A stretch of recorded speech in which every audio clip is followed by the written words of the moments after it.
महायुतीच्या सरकारने हा जो ओला दुष्काळ झाला त्याला 36,000चं पॅकेज जे आहे महायुतीच्या सरकारने दिलं.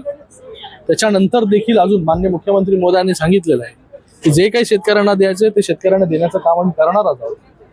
त्याचबरोबर शिंदेसाहेब जेव्हा मुख्यमंत्री होते तेव्हा NDRFचे निकष बदलून शेतकऱ्यांना मदत करण्याचं काम देखील आमच्याच महायुती सरकार.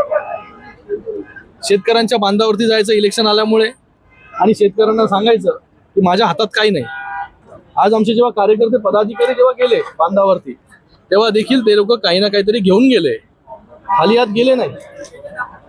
तर आज जिथे जिथे दौरा करतायत तिथे तुमच्या चॅनलनी दाखवलंय की शेतकऱ्यांची पाठ, शेतकरी पोचले नाही तिकडे, लोकांना गावातून गोळा करण्यासाठी आवाहन करतायत. अशी परिस्थिती यांच्यावरती आलेली आहे. कारण की जेव्हा 2.5 वर्ष जेव्हा मुख्यमंत्री होते तेव्हा यांचं सरकार होतं तेव्हा कुठली मदत जी आहे शेतकऱ्यांना केली. तर शेतकऱ्यांना महायुतीच्या सरकारवरती पूर्ण विश्वास आहे आणि जी काय मदत होणार आहे ती महायुतीच्या सरकारच्या माध्यमाने होईल.